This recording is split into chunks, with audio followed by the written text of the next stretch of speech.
시청자 여러분 안녕하십니까? 직설 IPO 진행의 이지혜입니다. 자, 오늘 직설 IPO는 올 한 해 공모주 수익률이 가장 높은 기업 10곳과 가장 낮은 기업 10곳을 비교 분석해드립니다.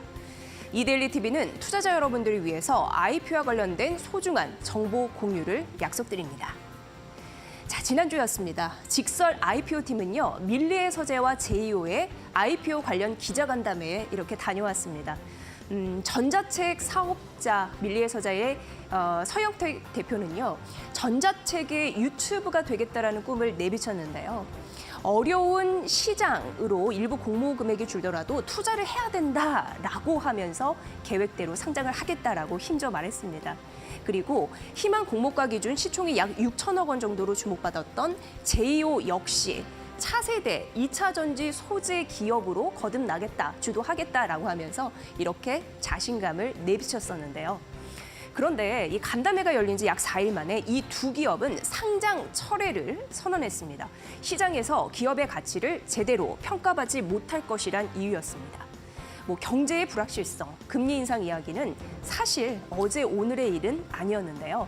기관의 수요 예측을 확인한 이후 마주할 IPO 과정의 쓰디쓴 실패가 두려웠을까요? IPO 시장은 이렇게 여전히 찬바람이 쌩쌩 불고 있습니다. 이쯤 되면 상장 철회 붐이 일고 있나 싶기도 해요. 올해만 하더라도 이렇게 이 많은 기업들, 10개 이상의 기업이 되는데 상장 철회를 결정했으니까요. 자, 올해 초만 해도 IPO 시장은 비교적 따뜻했었습니다. 그런데 이제는 옛말이 되어버린 지 오래된 것 같습니다. 사실상 시총 2천억 원대 규모의 밀리의 서재 역시 물러나면서 이러다가 다음 상장을 준비하는 기업들에게도 심리적인 압박을 주는 게 아니냐라는 우려도 나오는 게 사실이었죠. 지금은 그런데 IPO 시장의 슈퍼 위크입니다. 이렇게 또 일정이 빡빡하게 있습니다. 시장 전문가들은요, 이 투자자들을 끌어모으기 위해서 투자자에게 유리한 공모 조건을 제시하는 기업도 다수 등장할 수 있다라는 분석도 내놓고 있는데, 과연 투자의 기회를 우리는 잡을 수 있을까요? 자, 오늘은 그래서 2022년 한 해를 쭉 돌아보면서 투자가 될 만한 아이디어를 좀 모아보려고 합니다. 사실 이런 얘기 있잖아요. 끝날 때까지 끝은 난 게 아니다라는 말 있어요. 어려운 IPO 시장이지만 응원합니다. 그래서 직설 IPO는 그 가능성을 보려 합니다. 지금 바로 함께 찾아보시죠.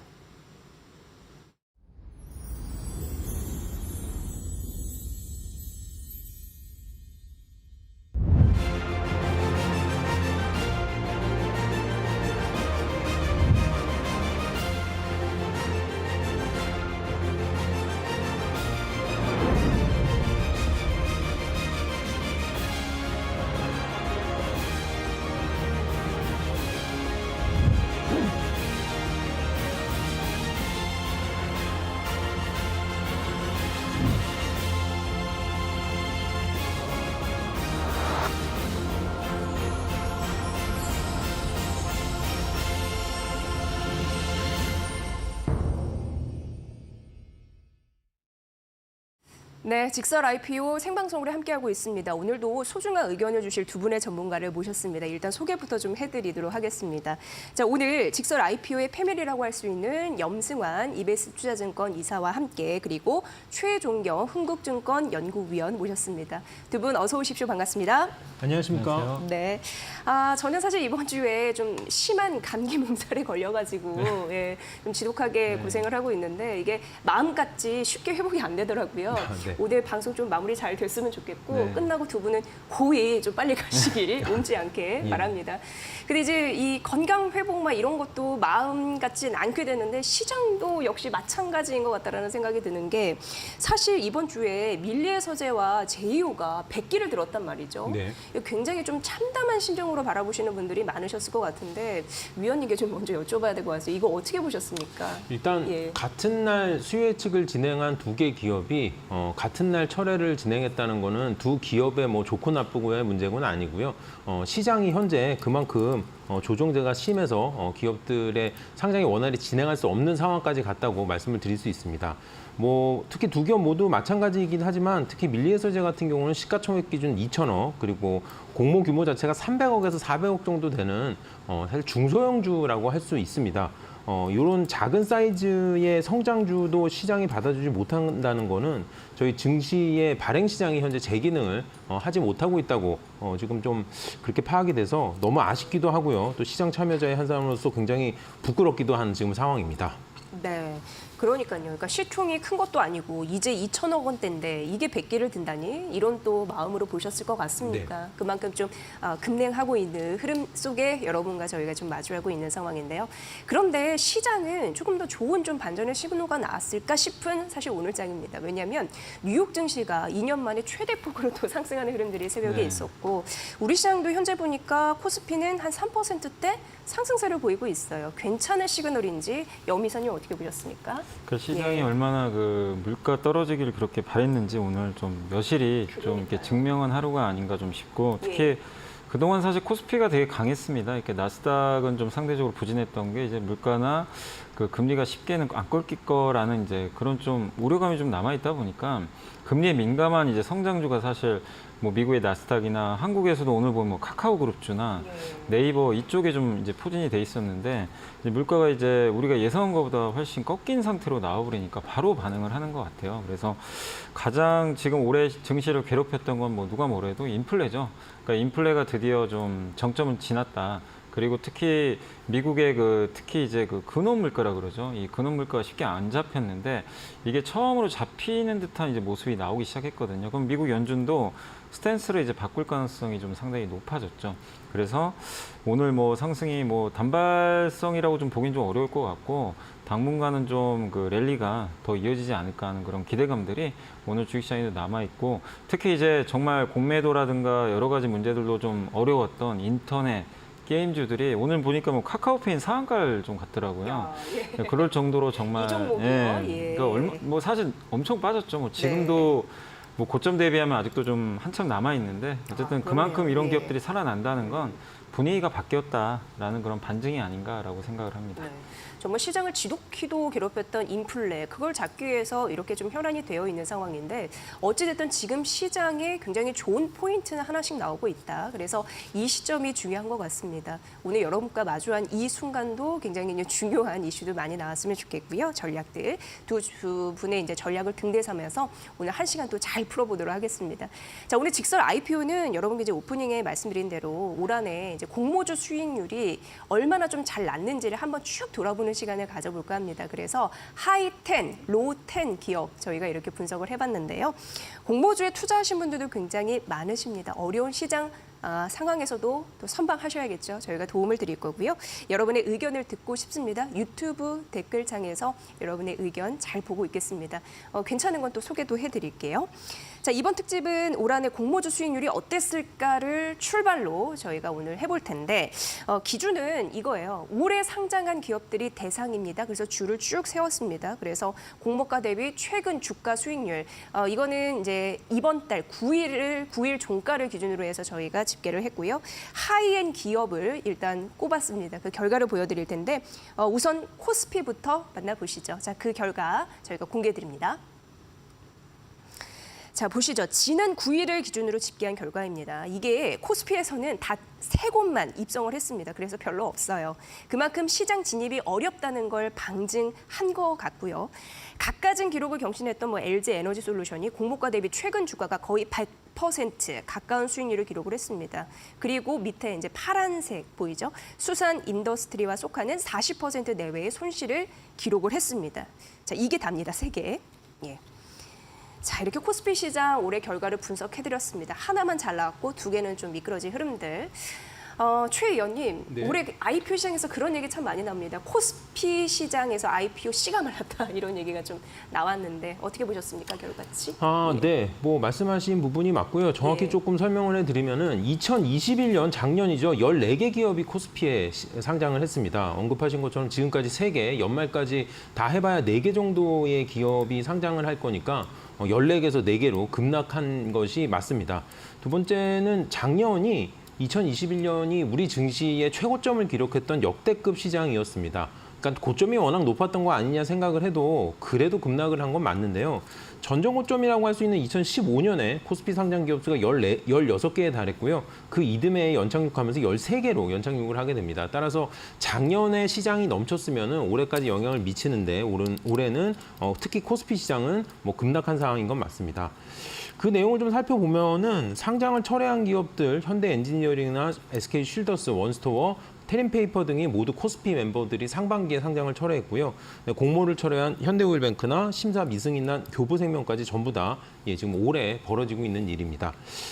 그리고 현재 심사를 다 통과해 놓고도 증권신고서를 내지 않고 상장 시점을 재고 있는 기업들이 컬리나 골프존 카운티 K뱅크 등이 또 현재 대기를 하고 있는데 이 컬리, 골프존 카운티 K뱅크 같은 경우는 내년에 진행할 것으로 현재 예상되고 있는 상황입니다. 네, 올 한해 코스피에서 어떤 기업들이 상장을 했는지 그리고 가다가 빽했는지 멈췄는지 그런 저희가 지형도를 보여드렸습니다. 근데 사실상 올해 같은 경우에 이제 얼마 남지 않았는데요. 바이오 노트 정도만 연내 우리가 코스피에 상장하겠다라는 그러니까 기업 측에 매번 전화를 해보면 그런 얘기는 하거든요. 연내 우리는 상장하겠다 그런 의지는 갖고 있는데 어떻게 보세요? 일단 11월 수요 예측이 12월로 한번 지금 연기돼 있는 상황입니다. 지금 기업들이 자꾸 철회하거나 연기하고 있는 거는 현상이 맞는데요. 그래도 시장 한파라고 계속 미룰 수만은 없습니다. 일단 심사 승인 받아놓은 유효 기간도 좀 정해져 있는 거고요. 그리고 또 내년에 한다고 이게 꼭 내년이 좋을 거라는 그런 보장도 없는 상황입니다. 그래서 바이오노트 같은 경우는 올해 12월에 수요 예측을 하고 아마 연내 코스피로서는 마지막 물량이 될 것 같고요. 그다음에 아까도 언급했던 마켓컬리를 비롯한 현재 심사 승인을 받아놓은 기업들도 뭐 각자 사정들은 다르지만 뭐 내년 초에 전부 순차적으로 진행될 것이라고 예상은 하고 있습니다.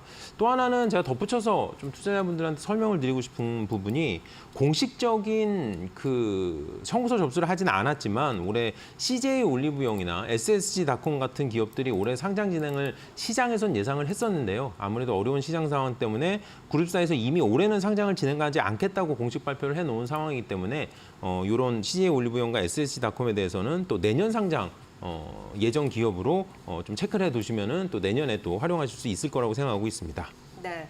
저희가 이제 코스피 단 3곳의 그 공모 현황에 대해서 수익률에 대해서 보여드렸는데 LG 에너지 솔루션만 수익을 낸 흐름들이 나타나고 있는 그런 부분이죠. 그러니까 3개 중에 베스트는 단연 LG 엔솔입니다. 상장 이후에 굉장히 그 흐름을 좀 자주 보셨던 염 이사님께 여쭤볼게요. 네. 근데 어떤 또 굴곡진 또 역사가 있었을지 지금은 괜찮아졌는지 좀 펴졌는지 좀 분석 좀 부탁드립니다. 이게 좀 처음에 되게 드라마틱했죠. 그러니까 네. 시초가가 되게 높았어요. 한 예. 50, 그러니까 공모가가 30만 원인데 시초가 59만 1천 원에 출발을 해가지고 저점이 다시 35만 2천 원까지 흘러내려 버렸죠. 그리고 나서 이제 7월 달에 6개월 보호예수 물량이죠. 이제 기관 투자들이 이제 공모 물량을 받고 이제 보호예수를 걸어놓는데 그게 이제 마지막에 6개월 보호예수를 이제 걸어놓은 게 마지막으로 풀리는데 그 7월 달에 그게 풀리고 나서 이 수급 부담이 좀 해소되다 보니까 그때부터 추세 상승이 시작됐고 근데 사실은 좀 결정타를 날린 건 8월 16일 날 통과된 그 IRA 법안입니다. 여기에 사실 IRA 법안에서 최대 수혜 기업이 LG엔솔이라는 건 뭐 누구도 부인을 못 하실 거예요. 인플레 감축 네, 인플레 법안이죠? 감축 법안이죠. 예. 예. 그래서 거기서 이제 중국 CATL을 어떻게 보면 이제 미국 시장에서 대체할 수 있는 유일한 업체다라는 이제 분석들이 나오면서 주가가 계속 올라갔고 오늘도 올라가서요. 지금 이게 70조에 상장을 했거든요, 시총. 근데 지금 시가총액이 145조 원까지 좀 급등해서 거의 2배 이상 올라갔다라고 좀 보시면 좋을 것 같습니다. 네, LG 엔솔 같은 경우에는 최근 증권사의 목표 주가 상향 흐름이 지속적으로 나왔는데 여기에서 조금 더 하이를 외칠 수 있는 겁니까? 어떻게 보세요? 근데 이사님? 너무나 예. 다들 좋게 볼 땐 좀 오히려 조금 뒤를 몸을 좀 돌아봐야 낮춰야 돼요. 되는. 예, 그럼요. 이게 우리가 네, 한두 네. 번 경험해 본 게 아니잖아요, 네. 사실. 그래서 좋죠. 뭐 물론 모멘텀도 좋고 내년에도 좋을 것 같긴 한데 다만 지금 CATL과 LG엔솔 시총차가 정말 많이 좁혀졌습니다. 지금 CATL이 182조까지 요즘에 많이 떨어져가지고 182조고 LG엔솔이 140조거든요. 그래서 LG엔솔이 그만큼 좀 이제 가격 부담이 생긴 상황이고 뭐 물론 이제 여러 가지 미국 전기차 시장 성장 또 일본 업체들까지도 지금 LG엔솔에 러브콜을 보내고 있거든요. 그래서 뭐 밸류에이션 올라가는 건 당연한 건데 그렇다 하더라도 지금 시총 부담이 워낙 크기 때문에 지금 구간에서 더 뭐 높게 보는 것보다는 일단 좀 제한된, 그래서 여기서 뭐 급락보다도요 그냥 옆으로 좀 횡보하는 흐름을 좀 예상을 하고 있습니다. 네, 그러니까 밸류에이션이 부담이 되니까 추가 상승에 대한 여력은 좀 제한이 될 수 있다라는 정도로 생각해 보시면 될 것 같고요.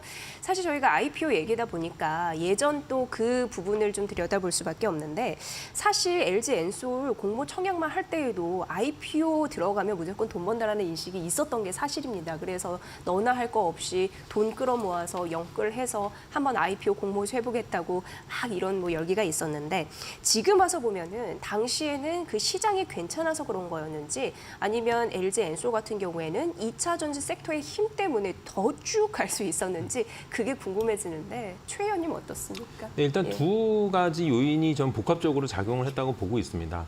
우선 IPO 시장 관련된 배경부터 좀 말씀을 드릴게요. LG 에너지 솔루션 같은 경우는 시가총액이 70조 원, 그 공모가 기준이죠. 현재가는 140조 원을 넘은 상황이고요. 공모가액이 13조 원에 달했는데 당시 수요 예측 기간이 국내 기간은 1월 11일에서 12일이었는데 해외 수요 예측일이 1월 3일부터였습니다. 그러니까 연초에 바짝 당겨서 진행을 했던 거죠. 실질적으로 2021년 물량으로 보는 부분이 맞습니다. 또 하나는 올해 연초에 정확히는 1월부터 2월 첫 번째, 두 번째 주까지는 시장 자체가 조정 장세가 본격적으로 펼쳐지기 전이었습니다. 사실 IPO 시장에서 코스피 같은 경우는 LG엔솔 이후에 8월에 상장한 기업들이기 때문에 비교가 어려운데 1월하고 2월 중순까지 상장했던 코스닥 기업들의 명단을 봐도 오토엔, K옥션, 이지트로닉스, 스코넥, 아셈스 등이 있는데 이 5개 기업이 모두 공모가도 양호했고요. 공모 후 첫날 수익률부터 양호한 주가를 보였습니다. 아마 이따가 언급이 될 것 같은데요. 저희 코스닥 그 하이 10에도 아마 이 5개 중에 2개 기업이 들어가 있는 걸로 제가 알고 있을 정도로 2월 중순까지는 시장이 조정을 받지 않다가 2월 중순부터 IPO 시장도 본격적으로 함께 조정을 받았다고 시장에 대한 요인을 말씀드리도록 하겠습니다. 두 번째는 2차 전지 섹터에 대해서 조금 말씀을 좀 드릴게요. 올해 가장 주목받았던 업종이기는 한데 안타깝게도 IPO 시장의 관점에서 놓고 볼 때는 모두 다 오르는 것은 아닙니다. LG 에너지 솔루션은 굉장히 주가가 좋았지만 올해 상장했던 WCP라든지 작년에 상장했던 SK 아이테크놀로지하고 비교를 해보면은 사실 그렇게까지 썩 주가가 좋은 건 아니었습니다. 오히려 LG 에너지 솔루션 같은 경우는 삼성 SDI하고 같이 주가를 좀 비교해 본다면은 좀 비슷한 흐름을 또 보였다고 좀 말씀을 드릴 수가 있습니다. 따라서 LG 에너지 솔루션과 삼성 SDI가 10월 초까지 조정을 받고 지난 1개월 지금까지도 강한 반등세를 보이고 있는 것이 또 투자자분들께서 함께 좀 참고를 해주시면 좋을 것 같습니다. 네, 사실 이게 그런 것 같습니다. 시장의 조정을 받았느냐 안 받았느냐 그렇습니다. LG 엔솔 같은 경우에는 연초에 했었기 때문에 좀 피하는 흐름들이 있었고 그 이후에는 뭐 와장창 함께 무너진 흐름들이 있었다. 이게 좀 힘이가 엇갈리는 요소가 아닌가 이런 생각을 했고요. 그리고 지금 LG 엔솔은 어쨌든 반등하고 있는 그런 국면인데 이걸 좀 봐야 될 것 같아요. 근데 고금리 시대이다 보니까 2차 전지 업체에게는 어쨌든 선택과 그리고 뭐라고 해야 돼요? 집중이 좀 필요한 시기가 아닌가 이런 생각도 드는데요. 왜냐하면 성장하려면 2차 전지 섹터 같은 경우에는 투자비도 급증해야 되는 그런 현실 때문에 그런데 지금 이 시장에서는 어떻게 봐야 될지 저희가 지금 IPO 시장과 그리고 또 시장을 왔다 갔다 하고 있습니다. 네, 좀 전략 좀 전해주시죠. 그러니까 예. 2차 전지 회사들이 지금 이제 이 막 성장을 할 때는 그러니까 또 저금리 시대에는 많은 이제 업체들이 탄생을 해서 같이 뛰어드는데 이 고물가 고금리 시대로 이제 가게 되면서 지금 보면 이제 영국의 브리티시 볼트라든가 이런 기업들 굉장히 좀 어렵다고 하거든요. 그러니까 이제 재편되는 거죠. 그러니까 이제 선두업체 위주로 좀 압축될 가능성이 굉장히 높아졌고 특히 2차 전지는 대규모 장치 산업이기 때문에 돈이 없으면 할 수가 없습니다. 그렇기 때문에 우리나라 기업들이 상대적으로 좀 유리한 그런 환경이고 특히 미국은 정말 엄청난 이제 배터리 투자가 좀 들어가게 되는데 거기서 막대한 돈들이 좀 들어가요. 근데 그걸 감당할 수 있는 업체들은 그렇게 많은 것 같지는 않습니다. 그리고 또 한 가지 좋은 포인트는 이렇게 미국 투자를 또 할 때 배터리 생산량에 따라서 미국 정부가 또 보조금을 주거든요. 예. 이런 부분들도 투자비를 좀 약간 경감시키는 좀 요인인데 어쨌든 초기에 들어가는 그 자본 조달 능력 이거에 따라서 기업 가치가 좀 앞으로 많이 달라질 수 있기 때문에 어쨌든 대형 배터리 회사들 또 거기에 납품하는 회사들 위주로 좀 재편되는 그런 흐름으로 가지 않을까. 그래서 우리 한국의 2차 전지 업종에 대해서는 여전히 좀 좋은 환경으로 가지 않을까라고 예상을 하고 있습니다. 네, 환경은 좋게 갈 거다. 옥석 가리기는 필요하다라고 이제 말씀을 해주셨고요. 우리 기업에 이제 유리한 그런 고점을 차지할 만한 그런 기업을 봐야 되는데 앞서서 LG 엔소 같은 경우에는 약간 좀 많이 올라와 있다 이런 부분으로 아무래도 탑픽은 아닌 것 같은 생각이 네. 들고요. 그렇다면 2차 전지 탑픽은 무엇일지 궁금한데요. 아, 이게 오늘 네. 좀 올라가지고 탑핑 얘기하기 좀 부담스럽긴 한데 네, 저는 그거 좀 그래서, 감안해서 얘기해 들어볼까요? LG화학 오늘 좀 말씀드리고 싶어요. 예. 그러니까 LG화학은 주주분들 입장에 정말 속 터지죠. 진짜 너무 화가 많이 나실 것 같은데 LG엔솔이 이제 분할하면서 상대적으로 좀 어려움을 좀 겪었죠. 근데 이제 다행스럽게도 어쨌든 이제 70만 원대 다시 회복이 됐고, 근데 제가 이제 왜 LG화학을 자꾸 주목을 하냐면 어차피 이제 석유화학이라기보다는 LG 그룹의 2차 전지 사업에서 이 밸류 체인을 이제 담당을 해요. 특히 이제 양극재를 이제 공격적으로 증설을 해서 LG엔솔에 좀 납품을 할 것 같고, 또 포스코 그룹과 공동으로 이제 합작해서 좀 만들어 가지고 여러 가지 광물 자원도 조달을 받을 가능성이 높고 아마 내재화를 할 것 같습니다. 그래서 LG화학이 뭐 음극재도 할 것 같고 분리막 다양한 뭐 이런 사업들을 다 내재화하게 될 것 같은데 그 가치가 엄청날 것 같거든요. 근데 또 가장 중요한 수요처 LG엔솔이 세계 1등 아닙니까? 예. 거기에 또 납품을 할 수 있다는 또 유리한 구도. 또 LG엔솔 지분도 어쨌든 할인은 받지만 지분은 무려 80%나 갖고 있거든요. 근데 그런 거에 비하면 지금 주가는 현저하게 아직도 제가 봤을 때는 좀 저평가된 게 아닌가 이렇게 좀 보고 있습니다. 그래서 이 LG엔솔이 사실은 뭐 가장 지금 좋은 퍼포먼스를 내고 있지만 상대적으로 좀 LG화학은 저평가돼 있기 때문에 이쪽으로 한번 눈을 돌려보시는 것도 좋지 않을까 싶습니다. 네, 저평가라는 게 굉장히 투자할 때 중요하잖아요. 그런 의미에서 LG화학 탑픽으로 좀 말씀해 주셨습니다. 오늘 좀 오른 거 좀 감안해서 보셔야 될 것 같고요. 그럼에도 의미 있는 부분을 짚어주셨으니까 참고해 보시고요. 자, 이제는 코스피 로우 기업 가볼 겁니다. 세 곳 중에 LG 엔솔은 끝났고 이제 수익률이 좀 안 나온, 손실률이 좀 나온 그 부분 좀 알아볼 텐데 두 곳입니다. 그러니까 수산 인더스트리가 있었고요. 그리고 이제 소카. 근데 상대적으로 많은 분들이 상대적으로 이제 소카를 조금 더 집중을 했었어요. 이게 아무래도 모빌리티 플랫폼 1위 기업이기 때문에 그렇지 않았을까 싶었는데 어쨌든 상징적인 의미가 있지 않았습니까, 당시? 네, 카쉐어링이라고 하죠. 저희가 예. 이제 공유 경제를 대표하는 기업이기도 하고요.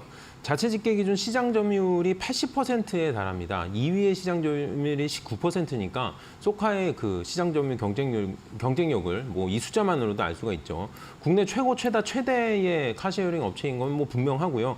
그다음에 또 이 카쉐어링 시장 자체가 코로나 시장임에도 불구하고 굉장히 높은 수준의 성장세를 계속 유지하고 있었습니다. 그에 따라서 회사도 수익성이 지금 쌓아가고 있는 상황이기 때문에 현재 주가 흐름은 조금 더 아쉬운 상황이긴 합니다.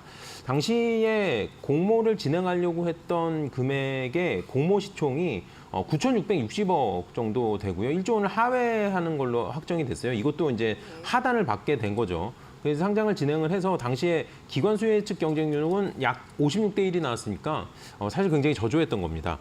이게 이제 사실 절대적으로 뭐 몇 대 1이 좋다, 몇 대 1이 좋다 말씀드리기 좀 어려운 부분이 있는데 저는 체감적으로 한 100대 1 정도는 이제 저기 기준을 보고 있는데 그보다는 좀 낮았다고 좀 보고 있고요.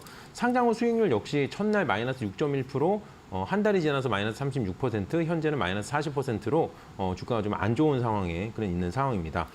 뒤에서 수산 인더스트리도 같이 말씀을 드릴 거긴 한데 제가 이런 또 그 주가 약세에 대해서는 네. 올해 시장이 워낙 조정 장세가 이어지면서 한마디로 큰 게 좀 어려운 시장이었습니다. 뭐 9천억의 소카라든지 5천억의 수산 인더스트리라든지 이런 그 규모의 문제가 이런 좀 수익률을 발목을 잡았다고 그렇게 분석을 하고 있습니다. 네. 그러니까 규모도 사실 수익률에 브레이크를 잡았다. 이거 굉장히 중요한 또 요소이거든요. 분석 결과거든요. 그 부분 좀 참고해 보시고요. 소카는 정말 그때 뭐 1조다 뭐 이런 얘기가 좀 많았었는데 지금 오늘 근데 한 8% 정도 반등을 해서 시가총액 보니까 6천억 원 정도 찍고 있는 상황이더라고요.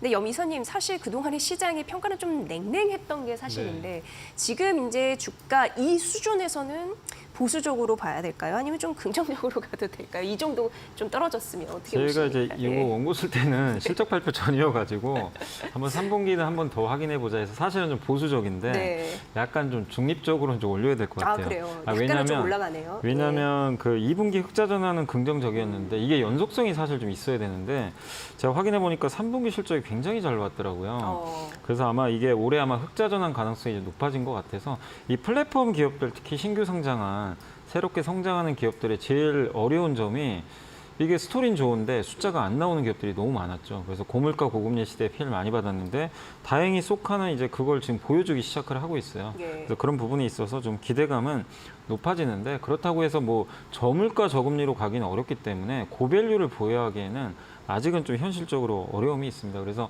여기서 주가가 뭐 예전처럼 이제 뭐 다시 또 급락하고 이런 구도보다도 지금은 어느 정도 좀 이제 저점은 좀 나온 것 같고 4분기 또 내년까지 어떤 그림이 좀 계속 잘 나와준다면 주가는 단계적으로 좀 오르지 않을까. 그래서 아직은 뭐 너무 긍정적으로 볼 뭐 구간은 좀 아니라고 좀 보고 있지만 어쨌든 이제는 좀 너무 보수적으로까지 볼 필요는 없다. 그리고 지금 시장 환경도 좀 바뀌어 버렸잖아요. 네. 갑자기 이제 물가가 좀 급격하게 좀 떨어지면서 이 고밸류 플랫폼 기업들은 어쨌든 단기적으로 좀 숨통이 튀었어요. 네. 그래서 그걸 감안하면 단기적인 흐름은 좀 좋지 않을까라고 예상은 하고 있습니다. 네, 정말 한 단계, 그러니까 보수적에서 중립으로 약간 상향된 그런 흐름을 말씀 주셨고, IPO 시장에서도 플랫폼 기업은 사실 좀 안 된다라는 인식이 있었습니다. 소카도 그랬고, 그래서 밀리의 서재도 그러지 않을까라는 우려감도 있었고, 어쨌든 플랫폼 기업들 뭔가 좀 살아날 조짐, 실적으로 보여주면 조금 더 확실하게 이렇게 주가도 반응하는구나, 심리도 나중에 바뀔까, 그런 생각을 염 이사님의 답변을 통해서 오늘 듣게 되네요.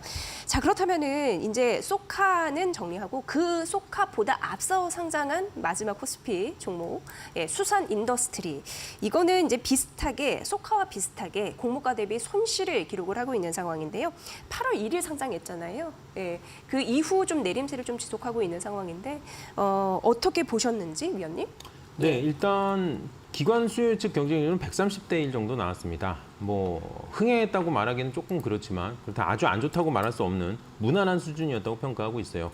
상장하고 나서 주가 흐름은 사실 소가가 크게 다르지 않습니다. 첫날 마이너스 7.1%, 한 달 새에 마이너스 10%, 현재 마이너스 29% 기록하고 있습니다.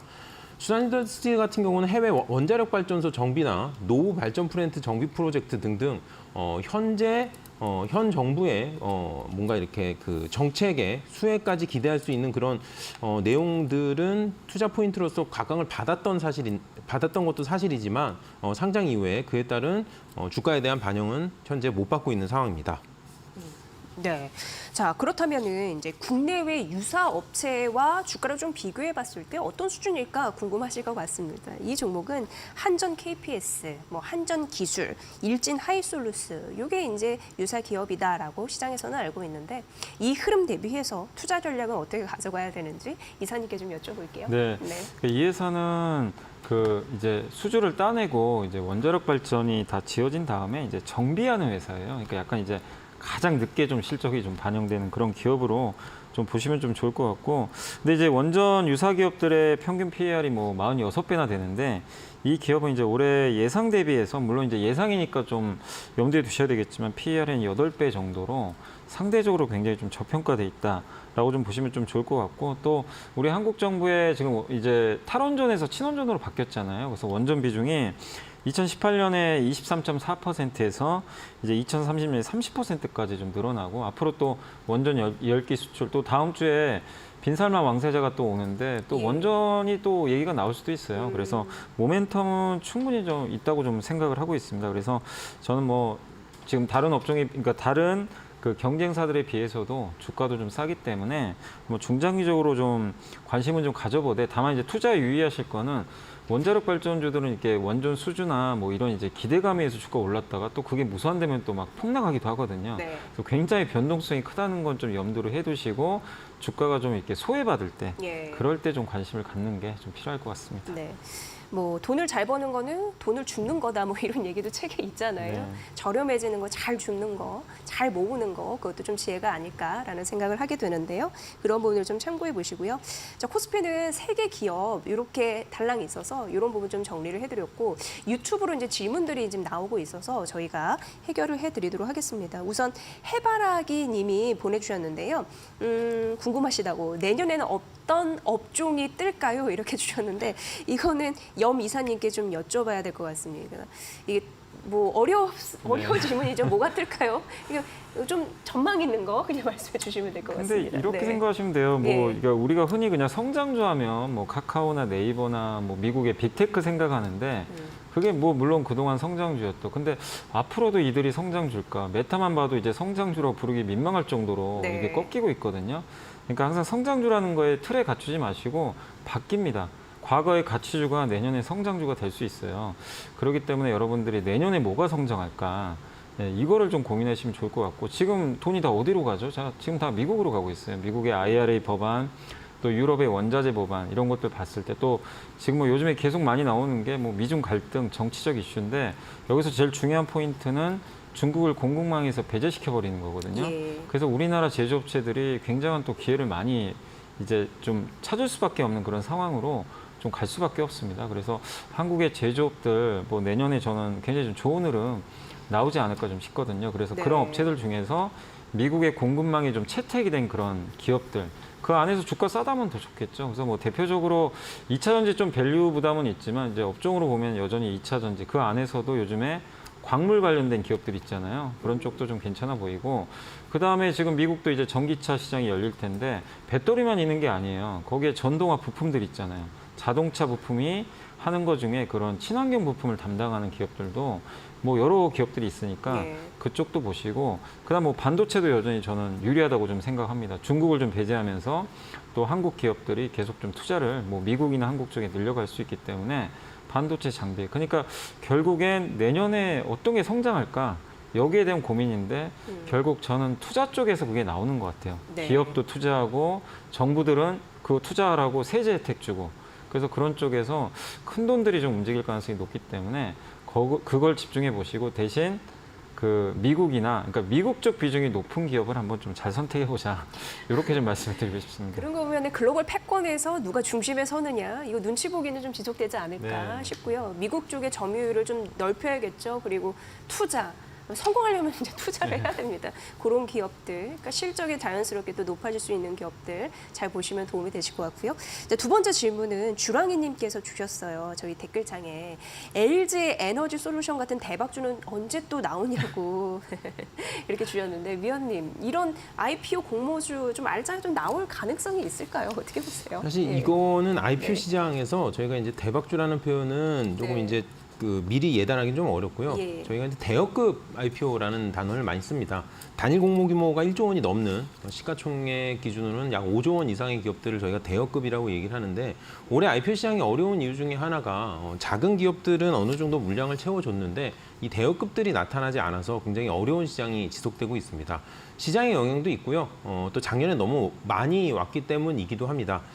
일반적으로 IPO 시장의 이런 장기적인 추세를 놓고 볼 때 짧게는 3년에서 4년, 길게는 4년에서 5년 정도의 사이클을 가지고 움직이기 때문에 올해하고 내년 정도까지는 대여급들을 많이 만나시기는 어려울 것 같아요. 다만 아까 언급드렸던 올해 상장을 예상했다가 내년 이후로 밀어놨던 기업들 같은 경우는 계속 상장을 뭐 3, 4년, 4, 5년 기다릴 수는 없기 때문에 아마 내년 초 그리고 내년 중순 정도에는 다시 만나보실 수 있을 거라고 생각하고 있습니다. 네, 그러니까 대여급 들 같은 경우에는 올해도 이제 많이 무너졌기 때문에 그 여파는 내년까지 있을 것이다. 하지만 기한을 어느 정도로 쭉 뭐 마냥 뭐 내둘 수 없기 때문에 어쨌든 물량은 좀 있을 가능성이 있다. 이렇게 말씀해 주셨습니다. 참고해 보시면 도움이 되실 것 같고요.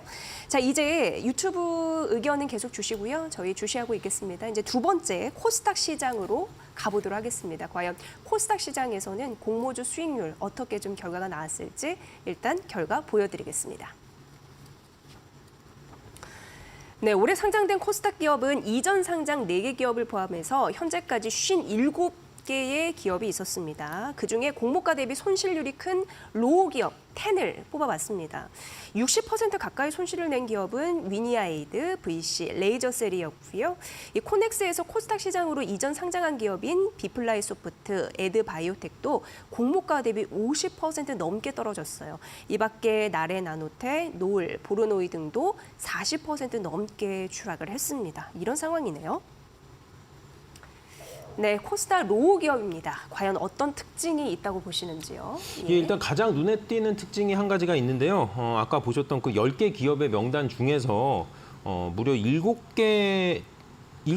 예. 레이저셀, 비플라이소프트, 에드바이오텍, 노을, 보르노이, 나레나노텍, 이지트로닉스까지 10개 중에 7개 기업이 모두 특례 상장 기업입니다. 네. 코스닥 시장 같은 경우는 시장에 상장할 때 과거의 숫자를 잘 채워서 심사를 받고 올라오는 일반 상장이 있고요. 또 하나는 현재 실적을 시원하게 많이 내지는 못하지만 미래에 실적을 많이 낼 거기 때문에 그에 대한 평가를 받아서 상장을 하는 특례 상장이 있습니다. 유독 올해 같은 경우는 특례 상장 기업들의 주가가 안 좋았다고 말씀드릴 수가 있습니다. 그래서 제가 그런 질문을 실제로 많이 받아요. 그래서 아니 지금 실적을 당장 못 내고 있는 기업들이기 때문에 특례 상장의 상장 자체가 문제 있는 거 아니냐. 절대 그렇지는 않고요. 미래 성장성에 대한 인정을 받고 상장하는 특례 상장의 경우는 시장에서 반드시 필요한 제도라고 말씀을 드릴 수 있고요.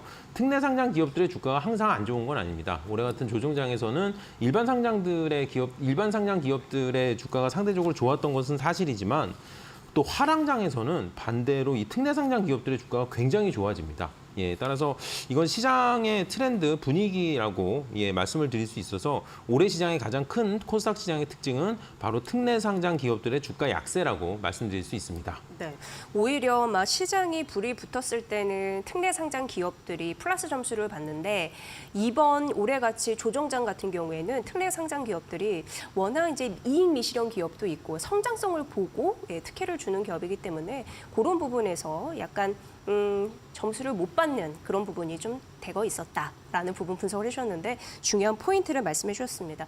그리고 여러분 보셨는지 모르겠지만 저희가 그 로우 기업 10을 뽑아드렸는데 두 개가 색깔이 좀 달랐어요. 근데 비플라이 소프트와 에드바이오텍이었는데 이게 왜 그렇게 색깔이 달랐냐면 코스닥에 이전 상장한 기업이었거든요.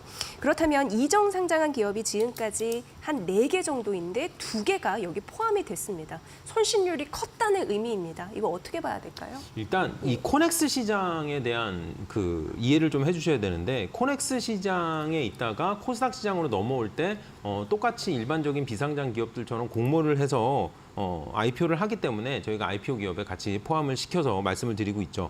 코넥스 시장 같은 경우는 우리나라에서 2013년부터 장이 개설을 돼서요. 2014년부터 활발하게 코스닥 시장으로 멤버들이 넘어오게 됐는데 코넥스에서 넘어온 이전 상장 기업들의 주가가 약해진 이유는 굉장히 역설적으로 코넥스 시장이 너무 좋아졌기 때문에 그렇습니다. 이게 왜 그러냐면은 코넥스 시장 자체의 거래량도 많이 늘어나고 시가총액에 대한 기업 가치 인정도 잘 되다 보니까 이미 코넥스 시장에서 충분한 기업 가치를 받고 그와 유사한 가격으로 공모가가 설정돼서 넘어오기 때문에 코스닥 시장에 넘어와서 더 주가가 상승할 이유가 없었던 거죠. 과거에는 코넥스 시장의 거래량이 워낙 작기 때문에 코스닥 시장으로 넘어오자마자 유통 물량에 대한 유동성 프리미엄만 받아도 주가 상승이 이어졌는데 이제는 그게 안 된다는 얘기죠. 투자자분들한테 그 말씀을 드릴게요. 코넥스에서 이전 상장하는 기업들은 이 코스닥 시장에 넘어와서 물량이 풀리고 나서 주가가 바닥을 찍고 반등하는 케이스가 많이 나오고 있습니다. 특히 작년 코넥스 이전 상장 물량들의 경우가 3개월에서 6개월 시간을 두고 반등하는 경우가 있었기 때문에 이 코넥스 이전 상장 물량에 대해서는 아까 보셨던 것처럼 따로 색깔을 칠해서 이렇게 좀 따로 관리를 하시면은 분명히 또 추가적인 투자 기회가 있을 거라고 생각하고 있습니다. 네, 그런 부분까지 알짜 팁 챙겨보시면 될 것 같고요. 어떻게 이 결과를 쭉 보면은 사실 이제 공모가 대비로도 절반 이상의 주가가 손실이 나 있는 경우를 우리는 만나볼 수가 있는 건데 지금 한편으로는 투자의 기회를 보는 분들이 있어요. 지금 많이 떨어진 종목을 한번 모아볼까라는 투자자분들이죠. 자, 그럼 로우10 기업 중에 저렴해진 주가를 중심으로 지금 한번 매수의 끈을 좀 당겨봐도 되는 기업 이거 좀 알아보겠습니다. 염이사님. 네, 일단 저도 이제 한번 찾아봤는데 네. 그 스톤브리지 벤처스는 좀 괜찮아 보이더라고요. 그러니까 이게 사실 이제 벤처 캐피탈이다 보니까 굉장히 좀 어려웠죠, 올해. 왜냐하면 지금 IPO 시장이 이렇게 냉각되니 벤처 캐피탈도 자금 회수하기가 좀 쉽지가 않잖아요. 예. 그래서 주가도 좀 덩달아서 좀 부진했는데, 근데 이런 불황에도 불구하고 안정적으로 이익을 창출한다는 건 이 기업만의 좀 굉장한 좀 강점이 아닌가 이렇게 좀 보여지고, 최근 5년 동안 수익 금액이 1위였고요. 이 벤처 캐피탈 중에서 누적 벤처 펀드 청산 수익 금액도 1위를 달릴 정도로 굉장히 좀 검증된 벤처 캐피탈이다 이렇게 보시면 되겠고, 여러분도 다 아시는 그런 기업에 막 투자를 했었어요. 크래프톤, 배달의 민족, 뭐 옐로 모바일, 뭐 펄어비스 이런 기업들에 예전에 좀 투자해서 성공을 했고 이제 그 회수를 했던 그런 사례들이 있습니다. 그래서 물론 뭐 지금 올해야 뭐 환경이 이렇게 안 좋지만 역설적으로 또 이제 고물가 고금리가 조금씩 완화되면 또 올해보다 내년 IPO 시장이 좀 낮겠죠. 그러면 또 한 번에 또 도약을 또 할 수 있기 때문에 이렇게 검증된 스톤브리지 벤처스 한번 좀 관심 가질 필요가 있을 것 같고, 또 정부에서도 사실 이런 벤처펀드라든가 이런 쪽을 통해서 계속 투자를 좀 유도할 가능성이 높아요. 또 경기 침체를 좀 이렇게 살리기 위해서라도. 그래서 내년도에 이런 부분들이 가미되면 또 주가는 레벨업 할 수 있지 않을까라고 예상은 하고 있습니다. 그리고 한 가지 더 이제 보면 그 이지트로닉스라고 있는데, 네. 이 회사가 사실은 이제 전기차 관련주긴 한데 또 독특한 게 일반 승용차는 아니고 전기 버스랑 그 친환경 트럭 있죠. 예. 이 상용차에 관련된 그 전기차 부품을 제조합니다. 그래서 물론 이제 시장 규모가 크진 않지만 그래도 이쪽 안에서 굉장히 경쟁력을 갖고 있고, 근데 친환경 버스나 트럭만 하는 게 아니라 5G 그 중계기에 들어가는 전력 변환 장치도 좀 납품을 하는데, 이 5G 그 기지국도 앞으로 또 계속해서 설치가 이루어질 수 있기 때문에 5G 쪽에서도 이 부품 매출 수주가 계속 좀 증가하지 않을까 싶습니다. 그래서 굉장히 좀 독특한 기업이죠. 그렇지만 지금 주가도 좀 많이 빠져 있는 상태에서 이제 내년도에 또 한 번에 좀 모멘텀들을 좀 받을 수 있지 않을까 해서 한번 좀 이지트로닉스도 관심을 좀 가져보시면 좀 좋을 것 같습니다. 네. 스톤브리지 벤처스, 이지트로닉스 좀 낯설다 하시는 분들 계세요. 이게 당연합니다. 왜냐하면 올해 상장한 기업이기 때문에. 근데 손실률이 공모가 대비 좀 많이 났어요. 그래서 지금 좀 보면 괜찮을 수 있습니다라는 관점에서 봐주셨으니까 참고해 보시면 될 것 같습니다. 자, 어려운 IPO 시장, 그래도 승기를 잡은 그런 기업들은 또 확실히 있습니다. 코스닥 시장에서 57개 기업 중에요. 20개 기업이 공모가 대비 플러스 수익률이 낮거든요. 자, 코스닥 시장의 하이 10 기업 지금 만나보시죠. 네, 올해 상장된 코스닥 기업은 이전 상장 4개 기업을 포함해서 현재까지 57개 기업이었습니다. 그중 공모가 대비 수익률이 컸던 21개 기업 중 하위 기업 10입니다. 자, 단연 눈에 띄는 기업은 세비캠인데요. 이 공모가 대비 여러분 230% 수익률 기록했습니다. 같은 2차 전지 섹터 기업인 성일하이텍은 5위, 그리고 의외로 이 공구음원이 2위. 180% 수익률이고요. 자, 로봇주 유일 로보틱스도 선방한 상황이네요. 네, 이렇게 좀 잘 나온 기업들 빨리 만나봐야죠. 올해 어렵다 해도 잘 된 기업들은 또 한편으로는 잘 됐습니다. 이런 걸 보고 중소형주에는 기회는 있었네, 이런 생각은 듭니다, 위원님. 네, 물론입니다. 올해 코스닥 시장에서 수익률이 좋았던 10개 기업들 살펴보시면요. 일단 첫 번째는 물론 세비캠과 성일하이텍을 첫 번째로 꼽을 수가 있습니다. 두 번째는 유일로보틱스와 SBB테크, 이 로봇주들을 꼽을 수가 있고요. 세 번째는 이 공구음원의 선전을 또 꼽을 수가 있습니다. 추가적으로 여기서 특징을 말씀드리고 싶은 거는 아까 제가 그 로우 10개 기업에서 말씀드렸지만 로우 10개 기업은 10개 중에 7개 기업이 특례 상장이었고요. 지금 하위 10개 기업은 10개 중에 2개 기업이 특례 상장이고 8개 기업이 일반 상장이었습니다. 예, 그래서 그것도 특징적인 부분으로 체크를 해주시면 좋을 것 같습니다. 네, 베스트 1위의 왕강은 세비캠이었습니다. 아마 뭐 기사로도 확인하셨고, 이거 뭐 IPO 하신 분들은 지금 좀 짭짤한 수익도 내시고 있지 않을까라는 생각이 드는데요. 자, IPO 과정과 상장 이후까지는 어떻게 보셨습니까, 위원님? 일단 네. 단순히 2차 전지라기보다는 네. 세비캠과 성일하이텍 같은 경우는 2차 전지, 폐배터리, 재활용, 리사이클 기업이라는 그 컨셉이 시장에서 굉장히 높은 평가를 받았다고 말씀을 드릴 수 있습니다. 또 하나는 아쉽게도 수익률 11번째를 기록해서 오늘 아까 그 명단에는 안 나왔는데요. 11번째를 차지한 기업이 역시 탑 머티리얼로 2차 전지 관련된 기업이 올라왔다는 거는 역시 2차 전지 관련된 시장 그 관심이 나쁘지 않다고 저는 말씀드리고 있습니다. 네. 그러니까 2차 전지는 지속적으로 될 만한 산업이에요, 이런 말씀 드리거든요.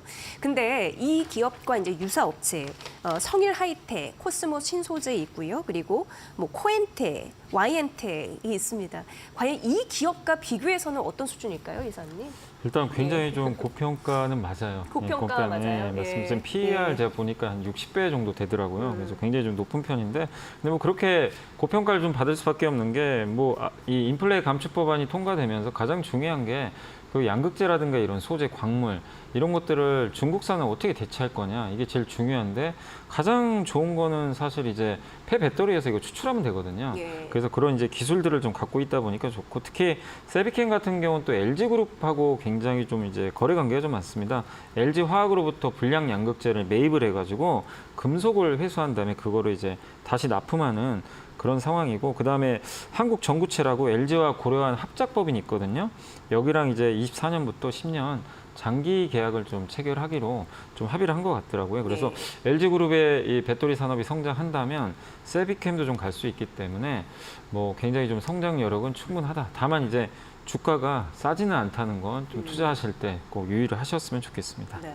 더 갈 수 있나요? 물어보려고 했다가 이 질문을 안 해야 될 것 같아요. 네네. 네. 잠깐 좀 너무 고재 있지 않나 이런 생각이 들었고 그렇다면은 이 질문은 어떨까요? 일단 올 한해 2차 전지 관련주의 흐름 어떻게 보셨고 앞으로는 좀 더 이런 흐름들을 이어질런지 그것까지는 들어보겠습니다. 그러니까 2차 전지가 지금 우리나라가 정말 그동안 고생 많이 했죠. 뭐 중국이 워낙 잘 나가고 좀 또 뭐 배터리 내재환이 이래가지고 참 힘들었는데 그걸 딛고 또 미국이 공교롭게도 또 한국을 도와줘 버렸죠. 이 예. 인플레 감축법 때문에. 그래서 한국의 이제 2차 전지가 굉장히 이제 그 활성화되는 그런 이제 출발점에 좀 와 있는 것 같고 그래서 아마 뭐 내년도에도 좋은 좀 주가 흐름은 좀 나올 것 같은데 다만 그렇지만 이제 주가가 이게 쌀 때하고 비쌀 때는 좀 다르거든요.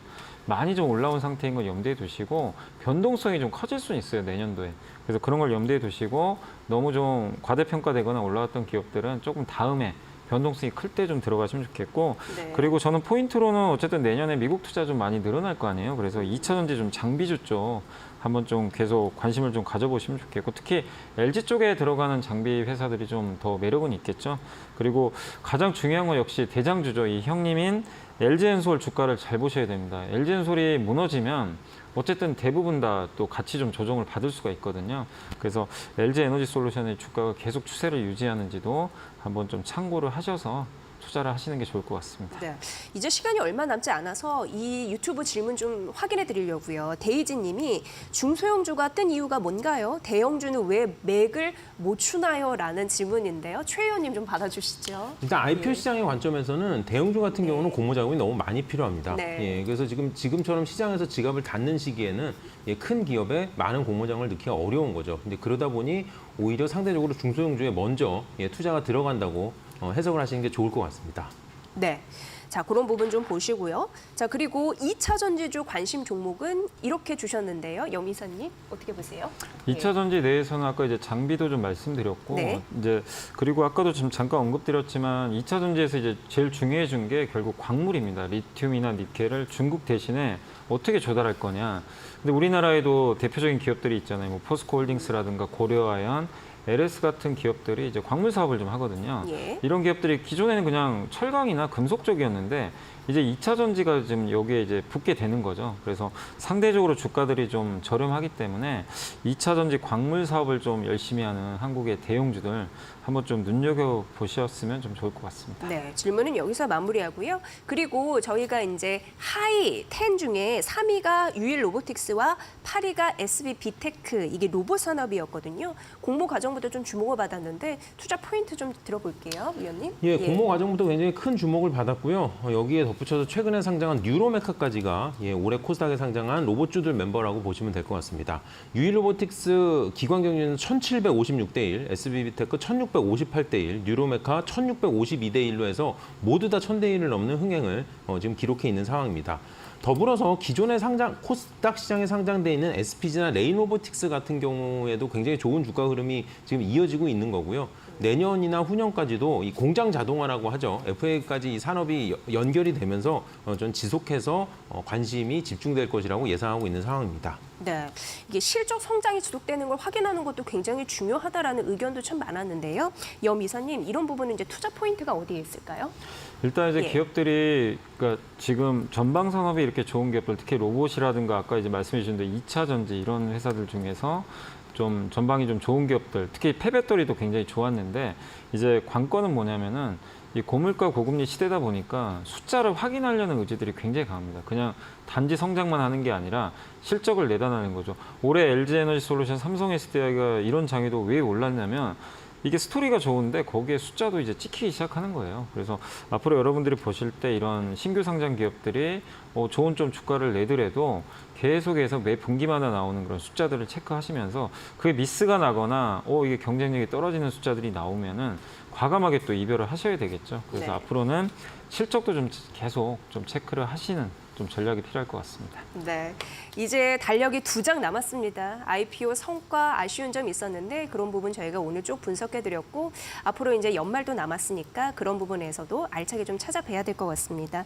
자, 오늘 직설 IPO 등대 전략 잘 들었습니다. 자, 오늘 최종격 흥국증권연구위원과 그리고 염승한 이베스투자증권 이사와 함께했습니다. 두 분 감사합니다. 잘 들었습니다.